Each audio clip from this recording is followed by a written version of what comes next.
जय श्री कृष्ण मित्रों, हम लेकर आए हैं आपके लिए सच्चे देशभक्त की कहानी।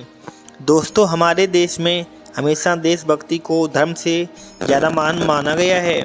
आज मैं आपको एक ऐसे देशभक्त की कहानी बताने जा रहा हूँ जिसे पढ़कर आपको उस पर गर्व होगा और हिंदुस्तानी होने पर भी। यह बात तब की है जब देश आज़ाद नहीं हुआ था। नेताजी सुभाष चंद्र बोस ने देश के लोगों से अपील की थी कि उनके घर से एक आदमी उनकी सेना में भर्ती हो और देश के लिए लड़ाई में अपना योगदान दे।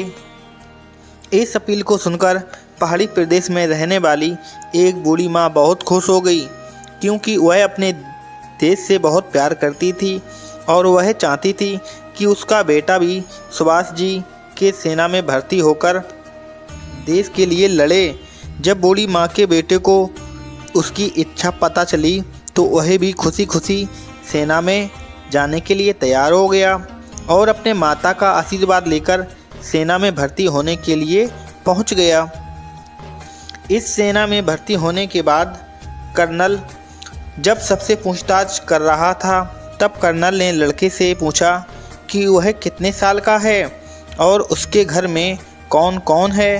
कर्नल के सवालों का जवाब देते हुए लड़के ने कहा वह 21 साल का है और उसके घर में वह इकलौता बेटा है और उसकी बूढ़ी माँ।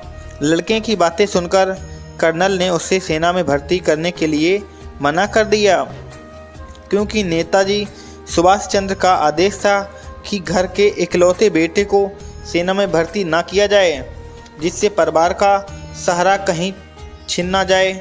हालांकि लड़के ने कर्नल की बहुत विनती की और उसे सेना में भर्ती कर लेने के लिए कहा, लेकिन कर्नल ने उसकी एक ना सुनी और उसे घर वापस लौट जाने के लिए कहा।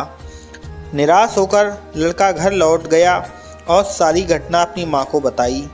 इस दुख को उसकी माँ सहन नहीं कर पाई और उसे आखिरी कुछ शब्द बोलकर वह अपना देह त्याग गई। माँ का अंतिम संस्कार करके लड़का फिर सेना में भर्ती होने के लिए वहीं पर वापस लौट आया और वापस लौटकर उसने कहा कि अब उसके पास कोई परिवार नहीं है। उसके परिवार में एक सदस्य जो उसकी माँ थी, वह भी उसे यह कहकर चली गई कि वह आज से उसकी माँ नहीं है, क्योंकि वह उसकी देशभक्ति के रास्ते में रोड़ा बन रही है, इसलिए उसे उसकी माँ कहलाने का हक नहीं है और उसकी असली माँ भारत माता है।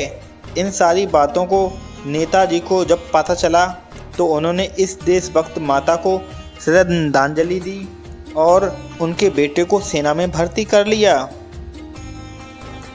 और उन्हें कप्तान की पोस्ट पर नियुक्त कर दिया।